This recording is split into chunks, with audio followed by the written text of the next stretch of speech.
Oi, pessoal, meu nome é Ana Júlia, eu sou estudante da UFMS, estou cursando Direito e hoje eu e meu grupo viemos aqui para apresentar um trabalho sobre a história das Constituições, especificamente a história da Constituição de 1937 do Estado Novo. O professor que está auxiliando a gente nesse trabalho é o professor Oswaldo, ele ministra a matéria de Constitucional 1. Somos da Universidade Federal do Mato Grosso do Sul, do campus de Três Lagoas. Aqui a gente tem as pessoas que participaram desse trabalho, e é importante ressaltar que a gente dividiu esse trabalho em duas estruturas, na estrutura de escrita e na estrutura da apresentação, que são as pessoas que estão aqui agora, que sou eu, a Ana Júlia, o Igor e a Giovana. O nosso trabalho tem três partes, e são elas: o período histórico, o desenvolvimento da Constituição e a conclusão da nossa pesquisa. Agora eu vou passar a palavra para o meu amigo Igor, e ele vai falar sobre o período histórico da Constituição de 1937. Bom, vamos começar aqui. Para entender direito como essa Constituição de 1937 surgiu, a gente tem que analisar o contexto histórico em que ela foi posta para ver quais os motivos existentes para ver o que deu origem a ela, né? Vamos começar, então, em 1930, falando sobre a política do Brasil, que era muito influenciada pela Aliança Café com Leite, que acontecia em Minas Gerais e São Paulo. Eram essas duas oligarquias que comandavam a política no Brasil. Essa aliança ordenava o seguinte, que um ano o presidente do Brasil deveria ser mineiro e o outro ano de São Paulo, né? Deveria alternar, vice-versa. Poderia ser São Paulo e Minas Gerais, ou Minas Gerais e São Paulo, mas deveria ter essa alternância entre os dois. E em 1929, o presidente interino do Brasil era o Washington Luiz. E ele era mineiro, portanto, deveria indicar um nome paulista, né? Um presidente paulista ao cargo da presidência. Só que não foi isso que fez. Ele indicou o Júlio Prestes, que era um mineiro também, e isso colocou instabilidade na aliança entre São Paulo e Minas Gerais. Isso já ocorria diversas vezes, ocorreu cerca de 3 ou 4 vezes essa instabilidade. Às vezes São Paulo indicava um paulistano e Minas Gerais indicava um mineiro. Só que dessa vez foi o apogeu, né? E aí, realmente, a Aliança Café com Leite ficou muito instável quando isso aconteceu. As eleições ocorreram no ano de 1930 e São Paulo não ficou por baixo, né? Foi meio que traído, digamos, e resolveu formar uma aliança chamada Aliança Liberal com Rio Grande do Sul e Paraíba. Então, São Paulo, Rio Grande do Sul e Paraíba formaram uma aliança e lançaram um candidato à presidência para concorrer com Júlio Prestes, que é Getúlio Vargas. Então, Getúlio Vargas disputou com Júlio Prestes as eleições, acabou que ele perdeu, o Getúlio perdeu, não conseguiu chegar à presidência nessas eleições. Porque o Júlio Prestes teve muito apoio, né, do país, teve apoio em 17 províncias é o que hoje a gente chama de estado, né, teve muito apoio, só que a Aliança Liberal alegou que ocorreu fraude nessas eleições, não aceitou o resultado delas. E Getúlio Vargas, com o apoio militar, né, com o apoio militar de São Paulo, Rio Grande do Sul e da Paraíba, decide ir até o Rio de Janeiro para depor o presidente Washington Luiz. E foi isso que aconteceu. Ele conseguiu bastante apoio militar, conseguiu depor o presidente Washington Luiz, entrou no poder e revogou a Constituição de 1891. Quando ele revoga essa Constituição, o país acaba que não tem mais nenhuma. E ele governa, então, por decretos. Ele lança decretos durante o seu governo, dando direitos a ele de governar o país, né? E é o período que a gente chama de governo provisório, que vai de 1930 a 1934. Não há Constituição assegurando os direitos dos brasileiros. São Paulo, por esse motivo, entre revolta, porque não aceita, né, a revogação de uma Constituição. São Paulo não estava esperando por isso, por mais que tinha uma aliança com o Rio Grande do Sul. E aí, juntamente com o motivo de querer chegar ao poder, São Paulo faz uma revolução. Vai em busca de uma revolução para tentar tirar Getúlio Vargas do poder, que é a Revolução de 1932.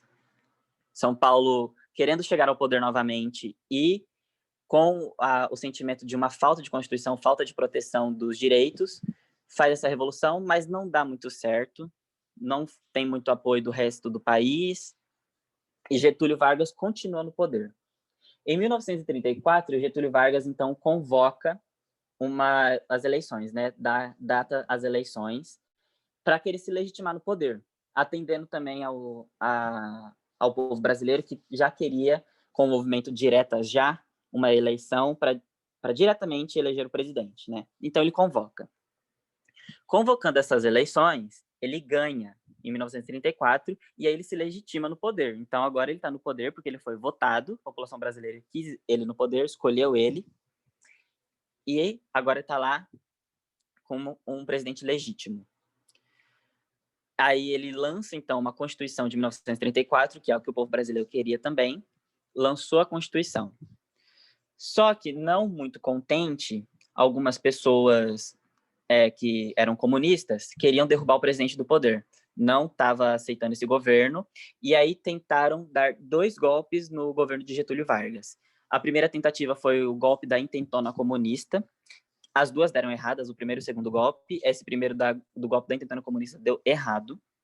E o segundo golpe, que foi o Plano Cohen, que é até discutido hoje em dia com alguns historiadores, se esse plano foi de fato um atentado comunista ou se foi uma armação do governo para simular um atentado, para dar forças moral a Getúlio Vargas para ele conseguir instaurar o que a gente vai ver que é o Estado Novo. Daqui a pouco eu vou falar sobre isso.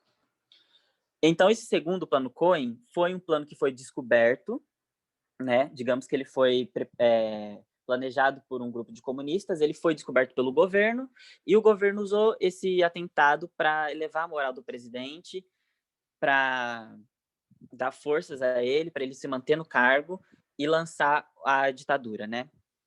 Então, tem essa discussão para ver se é um plano do governo mesmo justamente para isso, ou se foi um atentado mesmo ao governo para tentar tirar Getúlio Vargas do poder. Bom, ele então, impedindo esses 2 golpes, esses 2 atentados, ele fica como o herói da nação, ganha moral, o povo apoia ele, e com todo esse apoio popular que ele recebeu, ele desperta esse sentimento nacionalista, herói da pátria, e aí ele lança a ditadura, então, com a Constituição de 1937, que é a que a gente vai estudar agora. Ele lança essa Constituição de 1937, né, promulga ela, e aí começa o período chamado Estado Novo, que é o período regido pela Constituição de 1937, que a Gi vai estar explicando para a gente agora.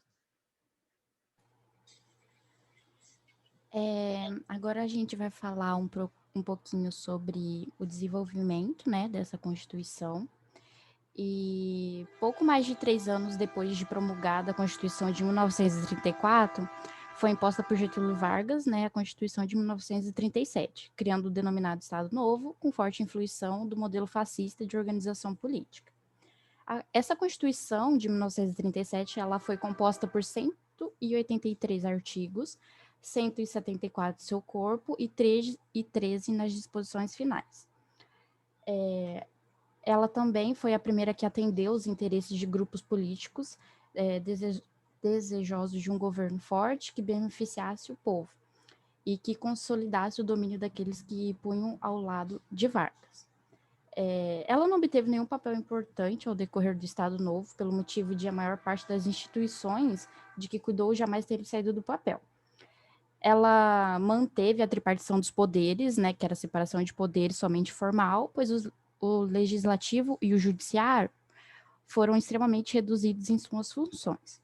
O poder executivo era a concentração de poderes políticos, né? O poder legislativo era a Câmara dos Deputados, mais o Conselho Federal, e nenhum membro das casas legislativas possuía iniciativa isolada de projetos de lei.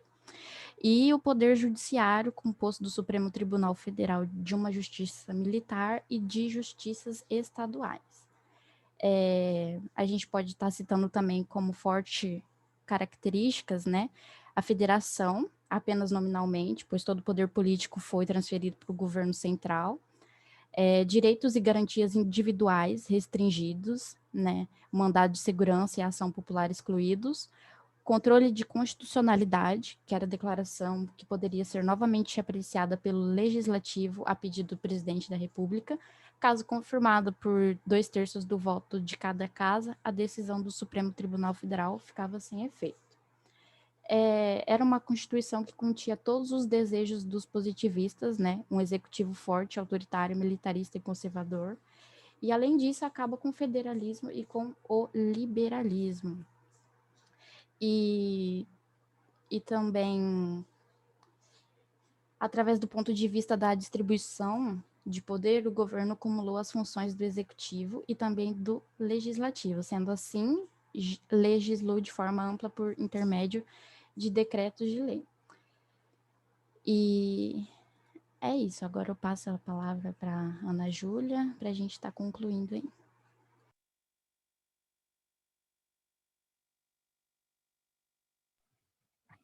Bom, depois da explicação dos meus amigos, do Igor e da Giovana, a gente pode concluir que a Constituição de 1937 tem um caráter muito, muito autoritário. Ela concentrou a maior parte do poder nas mãos do presidente da República, e isso é considerado uma ditadura. Então, a gente pode falar que a Era Vargas foi uma ditadura através dessa Constituição. Ela mantinha os 3 poderes, a divisão dos 3 poderes, como a Giovana falou, só que, na prática, esses 3 poderes não eram equilibrados, eles não se moderavam. Ficava só concentrado na mão do executivo, o poder de decidir, de tudo. Então, isso explica por que na Era Vargas houve muitas perseguições das pessoas que eram contra o governo ou se opunham aos pensamentos do governo. Além das perseguições, houveram muitas críticas, muitos atentados aos direitos fundamentais que tinham que estar previstos na Constituição, mas não estavam. E também houve um retrocesso desses direitos, porque na Constituição anterior esses direitos estavam assegurados, e nessa Constituição de 1937 nem tanto. Uma curiosidade também foi que essa Constituição do Estado Novo ficou apelidada como polaca, porque ela sofreu influências fascistas da Constituição polonesa de 1935. Então, por isso que ela ficou apelidada com isso. Então, esse foi o nosso trabalho. Eu espero que vocês tenham gostado, quem estiver assistindo, que a gente tenha conseguido sanar as dúvidas de vocês. E é isso. Muito obrigada pela atenção. Obrigado, gente. Espero que a gente tenha conseguido deixar bem claro aqui. Nosso objetivo foi sanar as dúvidas de vocês mesmos, como a Ana disse. E é isso, demos o nosso melhor aqui. É isso, Obrigada obrigada pela atenção.